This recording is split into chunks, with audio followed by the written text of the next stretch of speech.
not that long ago, I went on a business trip overseas, and my last evening there, we all went out, and everyone was sick and tired of talking about work, so we talked about other things like kids and families, and this guy Vlad says that his 9-year-old daughter, Julie, has an assignment in her English class to find a pen pal, and would my son, Joseph, be willing to correspond with her?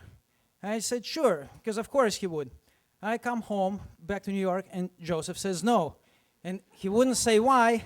I'm pretty sure it's because Julie's a girl. Joseph is 11, and the way they teach him in school is kind of strange, because on the one hand, romantic love is not a part of the curriculum yet. But on the other hand, they already taught about abstinence and how sex leads to pregnancy, and pregnancy leads to additional responsibility. So if Joseph came to associate girls with additional responsibility, and consequently with less playtime, like less PlayStation, I can't blame him. But what am I going to do? I already made a promise to Vlad. So I thought, how hard can it be? I'll do it. So I opened another email account on Yahoo, and I forwarded it to Vlad, and I said that sure, Joseph would be happy to be Julie's pen pal. And I checked that account a few times the next week, but it was empty, and I thought maybe I was off the hook. And then I come home one night, and I live by myself, so the first thing I did was I checked my Match.com messages, and then I logged into this new email account, and there was an email from Julie there. And I read it, and I thought, yeah, I can do this, because she wasn't asking any difficult questions. She didn't want to know what I learned from the prior relationships. She didn't want to know what my true intentions are, or whether I'm really divorced or just separated. All she wanted to know was what my favorite color is, do I have a pet, and who I want to be when I grow up. But an hour later, I still didn't have an answer, because what am I going to say? It would be nice to make senior vice president by the time I'm 40, that I don't have a pet because I dread the thought of coming home one evening and finding it on the floor dead, that I just gone over every color of the rainbow, and only to conclude that each one had some sort of an unpleasant memory attached to it.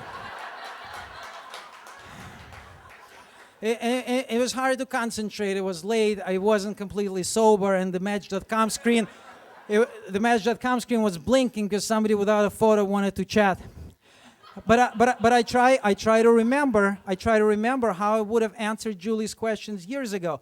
So I ended up writing to her that my favorite color is blue because it's the color of the sea, and that I have a parrot, and when I'm doing my homework, my parrot sits on my shoulder.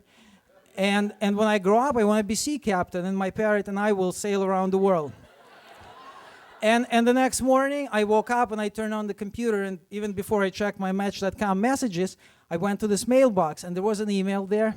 And I don't know why, but I felt a little nervous before opening it. I kept checking for new mail almost hourly, but there was nothing for a week. And then Vlad called with some work questions. And then he said that he was really, really sorry, but Julie didn't want to be Joseph's pen pal anymore. And I said, why? He said he didn't know. And I thought, maybe it's because I didn't ask her any questions. But Vlad asked me if I read Joseph's email. And I said, no. So he read it to me, and he said that Joseph would probably be very upset if he didn't hear from Julie again. And I don't know what made me say that, yes, he probably would be. And Vlad said, well, if Julie isn't going to write to Joseph, then he would. And I said, don't worry about it. I must have sounded really upset, because he said that no, he'll do it. Only he needed my permission, and also he wants me to tell him what to say.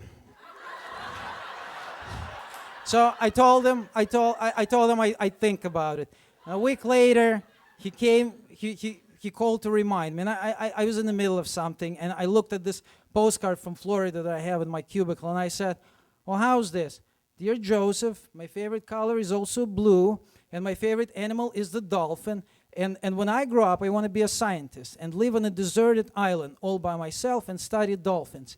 And maybe you and your parrot can visit me there sometimes and bring me food and scientific supplies. And Vlad said he liked it. But he asked me to type it up and send it over because his English isn't very good. He wanted to make sure that he gets it right. So I sent it over, and he sent it back, and he got it right. And I don't know how long an average pen-pal relationship lasts, but I felt that this one had run its course. And that was then. But every now and then, Vlad asks me how his pen pal is doing. And to that question, I have a long answer and a short answer. I always give him the short answer. I tell him that his pen pal is doing just fine. Thank you.